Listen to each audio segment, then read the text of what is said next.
What's up guys, I'm Laura from Reading in Bed, and today I'm going to be doing the Postscript tag, which was created by Adam at Memento Mori.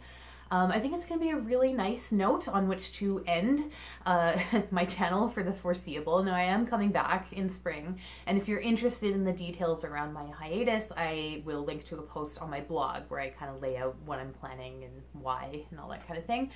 So stay subscribed, I will be back. And also if you're looking for a more traditional annual wrap-up, I posted that on my blog as well, so it's like the Goodreads challenge, the diversity of reading, all those kind of factors you will find listed there. So this has 10 questions and I'm just gonna jump right in. Question number 1 is the longest book you read and the book that took you the longest to read, which I'm noticing for a lot of people are different books, but for me it's The Count of Monte Cristo at over 1,200 pages, no contest in terms of length. And it took me a long time to read, both because I was doing it as a read-along. So that means I had a sort of weekly schedule set out. But even that schedule was hard to keep up with because it wasn't really my favorite. So I would get pulled into other books that I liked more and had to sort of pull myself back out and get back into that. But, you know, it's done. We're good. Question number 2 is a book you read in 2018 that was outside your comfort zone. So that would definitely be a handful of memoirs that I read, which were written by and about people I knew absolutely nothing about going in. So there were 4 of them. 1 was Yes Chef by Marcus Samuelsson. 2 was the autobiography of Gucci Mane. Then there was Jennifer Lewis's memoir, which I neglected to write down the title of, and then lastly there was Well, That Escalated Quickly by Francesca Ramsey. Now, the first 2, the Marcus Samuelsson and Gucci Mane, I at least knew who they were. I knew what their field was. I knew what they were famous for. I just never, you know, really seen or heard anything from them. The Marcus Samuelsson one was okay. I think he was being a little, you know, it was a little like self-promotional, let's say, although I do really want to eat in one of his restaurants now. The Gucci Mane one I liked a lot. I reviewed it on my blog. It kind of got me out of a reading slump. Jennifer Lewis's and Francesca Ramsey's. Now those 2 were different because I had never even heard their names before getting into these memoirs. I heard about both of them from Dee Dee of Brown Girl Reading and thought, well, I'll pick them up. And sort of interestingly, both of these memoirs, the whole premise of them is like, I am a humongous star, I am a celebrity, and I'm going to tell you about how I got there. So me listening to these and being like, who are you? It's just very jarring, but at the same time, I learned a lot. Jennifer Lewis is mostly famous, well, I guess now she's on TV and stuff, but she started out in Broadway, so I learned a lot about that whole culture, which I knew nothing, like absolutely nothing about before. And then Francesca Ramsey is like a online activist, I guess. You could say social justice warrior if, you know, if you like. And while I certainly have been in / adjacent to that world, had never heard of her before, but at least like I was familiar with the world she was describing. And, you know, as I'm gearing up for a major social media break, I gotta tell you, like, this book, like, helped motivate me, because she is so, like, she describes so perfectly some of the negative aspects and the toxicity of these online environments, but never takes that step. Like, she jokingly refers to a few times the fact that, well, I guess you could just quit Facebook, but that'll never happen. I'm like, why not? You know? So yeah, those were definitely all outside of my comfort zone. Question number 3 is how many books did you reread? Not very many. I finished a reread of The House of Mirth, I think like, you know, January 1st or 2nd of this year, and it was, you know, obviously a holdover from the year previous. Usually in December I do all or mostly rereads, so I'm in the middle of a couple of rereads, but I haven't finished them, so I don't think they count. But I'm rereading both The Name of the Rose and Never Let Me Go. But I think that's it. I was really into like awards and new books in translation and stuff this year, so it didn't really leave a lot of room for rereads. Then question number 4 is your favorite reread. Well, I mean, like The House of Mirth is the only one I can say, but I'm pretty comfortable saying it because it's one of my favorite books of all time. It is not my first reread. It's like, I couldn't even tell you how many times I've reread it, probably at least 3 or 4, so this might be reread number 5. It's one of those books I'll be reading for the rest of my life. Question 5 is a book you read for the first time that you look forward to rereading.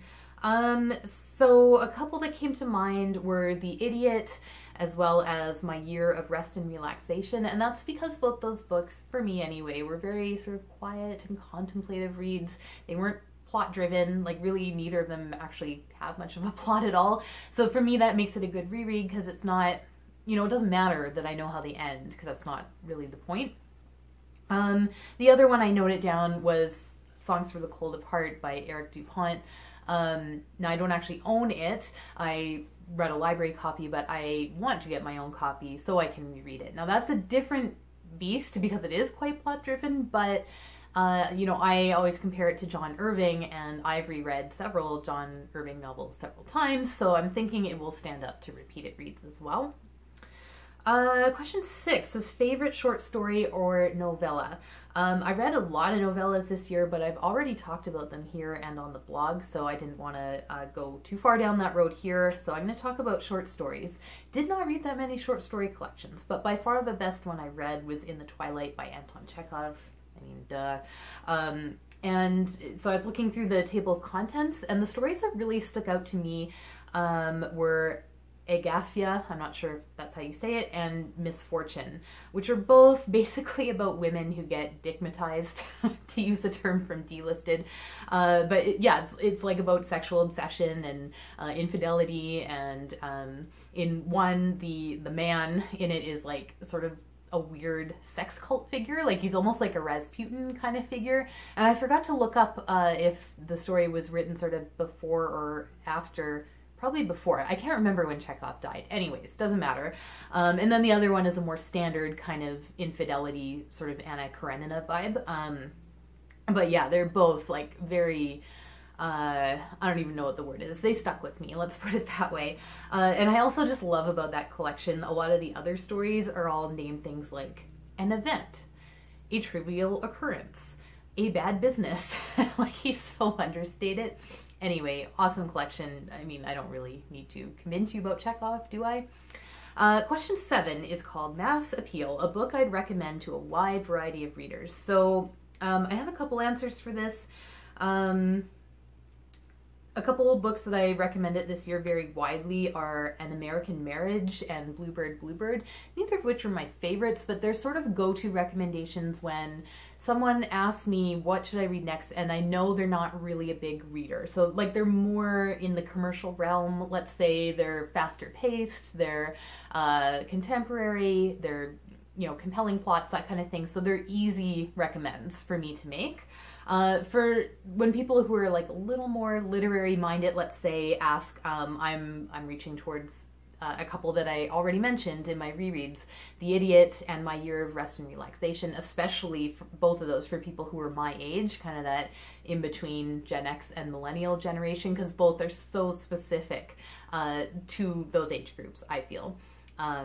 Despite the amount of people who say both are about millennials, not. And Songs for the Cold of Heart, I'm basically an evangelist for at this point. The last time I was doing big recommends for it is when it was like sold out everywhere and you couldn't find it because it was, you know, shortlisted for the Giller Prize. It's put out by this teeny tiny press and they like just couldn't get copies out soon enough. They're out now though, so go get it. And then the next question on the flip side is Specialized Appeal, a book I wouldn't recommend to just anyone. If you do go over to my sort of regular year in review wrap-up, you'll see that my book of the year is Drive Your Plow Over the Bones of the Dead.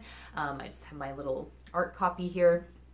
And that is one that I don't really make a lot of specific recommendations about it. I like obviously speak about it a lot, but I don't say, oh, you should read it, because it's so weird. And I don't know if it just spoke to me in a certain way or if that is gonna like get through to everybody. Although I like the people I know who have read it are pretty much having good reactions too. So maybe I should start recommending it a little more widely. Almost finally, question number 9 is to reflect on your year as a bookish content creator. For example, goals, memories, favorite videos. First of all, let's reflect on the phrase bookish content creator, because Now it's not as bad as booktuber, but just like content creator makes me feel like I'm, writing a corporate blog post and hoping to make it go viral or something. So I don't know. I mean, I don't know what else you call it, right? Like I'm not blaming Adam for that, but yeah. Well, the first thing I have to reflect on really is that I fucked up. I ruined my challenge or goal or whatever for the year. I've talked about it a lot before. I was reading basically only books by people of color and or in translation. So on the flip side, you can say I wasn't reading any books by white people writing in English. That was just a personal thing. It was sort of a, follow-up on my 2016 year where I only read women. I thought, well, let's make this a little harder and make it like outside my own demographic and see if that's more challenging. It definitely was, but I never approached these things like a challenge, like will I or won't I? I just say, this is what I'm doing and do it. And, internally I do judge people a little bit who are like, well, I tried to read more women this year, but I just didn't do it. It's like, well, like nothing was stopping you except yourself. So I don't know, like I don't get it, but I did it. So up until last week, all like 90-ish books that I've read had fallen into those categories because I just sort of chose them that way, no big deal. But then last week I read a book called 10 Reasons You Should Delete Your Social Media Account Right Now by a, tech guy named Jaron Lanier. He's a white guy. I don't know what was or wasn't going through my head. I just got really excited because obviously I'm gearing up for my big internet break and all of that. And I was like, oh, look, this is like the perfect book for me right now. I got so excited that I paid for the ebook, like full price for the ebook. I never do that. I read it, was kind of like, oh, wow, I'm getting lots of ideas from this, thinking about other books I can read. And then yeah, he's a white guy. And not only is he a white guy, he's a white guy with dreads, which is like just doubly embarrassing. So I don't know. I just had like a momentary brain lapse and that happened. So I guess all but one. And yeah, you did hear me talk about The House of Mirth started in 2017. So like that was okay. But this one, there's no excuse. So yeah, I fucked up. I ruined my goal, whatever. I mean, I know that no one else cares. What else do I want to say? I think other than that, I got over the 500 subscriber hump this year and then immediately plateaued again. So I've been like hovering under 700 for months now. And my favorite videos to make, I think, were the ones about book prizes. As much as I complain about book prizes, think they're dumb, think they're, the way people talk about them is dumb, I also like talking about them. I think my bitchin' about the Booker video was probably my most popular this year. I also really enjoyed looking at the Giller long list by the numbers and kind of dissecting it. I also really liked doing vlogs, even though I sort of failed at that in December too. I did really enjoy the women in translation ones in August, so there's that. So that's about it. Question number 10 is just to tag people.